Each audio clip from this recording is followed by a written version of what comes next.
জায়গাটা কেমন লাগতেছে তোমার এখন? ভাইজান, আমারে কয়টা টাকা দিবেন? 2 দিন ধরে কিছু খাই না। কয়টা টাকা দিলে আমি কিছু খাইতে পারতাম। আচ্ছা দাঁড়াও।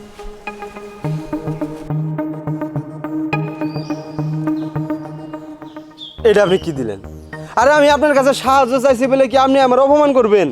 আপনি যে টাকা দিছেন এই টাকা দিয়ে তো পানিও কিনা খান যাব না, ভাত করতে কিনা খাম। আরে তুমি এমন করে কেন বলছো? দেখো, যে টাকা দিয়েছে সেটা রাখো, আরেকজনের কাছে যে যাবে সেও তোমাকে দিবে। একজন যে তোমাকে ভাতের টাকাই দিবে এমন তো কোনো কথা নেই, তাই না? এই আপনারা কি মনে করেন আমি অসহায়? আপনার কাছে টাকা চাইছি দেখে কি এতটাই অসহায় হয়ে গেছে? আপনাকে 2-4 টাকা নেওয়া লাগবো না আপনার টিয়া ধরেন। আরে তুমি টাকাকে কেন এভাবে অসম্মান করলে? দেখো, টাকাকে এভাবে অসম্মান করেছো না, তোমার কোনোদিন ভালো হবে না।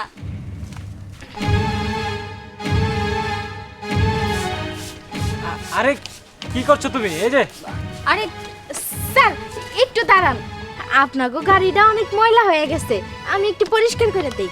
কথা নাই বলা নেই, তুমি গাড়ি মুছছো কেন? আরে স্যার, একটু চুপ করে থাকেন। দেখেন না, গাড়িটা দেখতেও ভালো লাগতেছে না, ময়লা দিয়ে ভরে গেছে। পরিষ্কার করে দিলে অনেক সুন্দর দেখা যাব।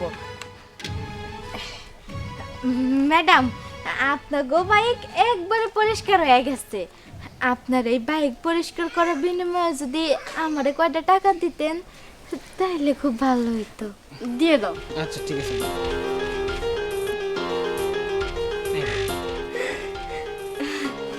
আসি ম্যাডাম। আচ্ছা তানসি, তুমি একটা জিনিস খেয়াল করেছো? একটু আগে একটা ভিক্ষুক এসেছিল আমাদের কাছ থেকে ভিক্ষা নেওয়ার জন্য। যখন তুমি এই টাকাগুলো ওই ভিক্ষুককে দিলে, কি ব্যবহারটাই না করলো। অথচ এই মেয়েটাকে দেখো, যে কিনা গাড়ি পরিষ্কার করার বিনিময়ে এই কিছু টাকা নিল, তারপরও সে কত খুশি। আমার না এই মেয়েটার সম্পর্কে জানতে অনেক ইচ্ছা করছে। ঠিকই বলেছ, আসলেই তো ওই মেয়েটা আর ছেলেটার মধ্যে আকাশ পাতাল পার্থক্য। এমন কিছু ভালো মানুষ দেখলেই নিজের মন থেকেই জাগে তাদের জন্য কিছু করার। আচ্ছা ঠিক আছে, তাহলে এক কাজ করি, ওই মেয়েটাকে ডাক দে। হ্যাঁ, এই মেয়ে, এদিকে একটু শোনো।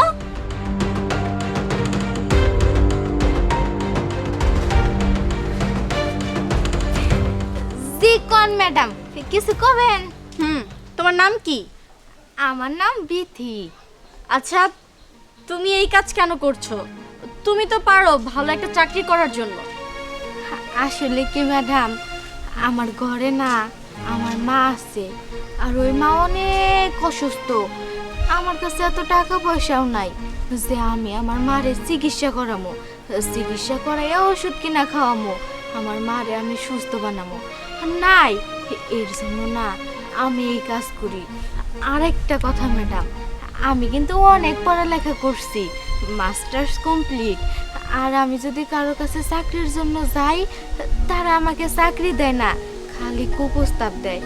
এর জন্য কইছি যে আমার মারে তো বাঁচান লাগবো, এর লেগেই যে এইগুলা কাজই করি। ও, বুঝতে পেরেছি। আমাদের সমাজে না অনেক মানুষ আছে যারা কাজ দেওয়ার বিনিময়ে অনেক কুপ্রস্তাব দিয়ে থাকে, অনেক টাকার অ্যামাউন্ট চায়। আচ্ছা যাই হোক, শোনো, আমাদের অফিসে তো একটা পোস্ট খালি আছে, ওখানে ওকে দিয়ে দিলে কেমন হয় বলো তো? হ্যাঁ তুমি ঠিক বলেছো, তাই করো। হ্যাঁ তুমি আগামীকাল থেকে আসো আমাদের অফিসে। সত্যি কইতেছেন ম্যাডাম? হ্যাঁ, আমাদের কার্ড দিয়ে দাও ওকে।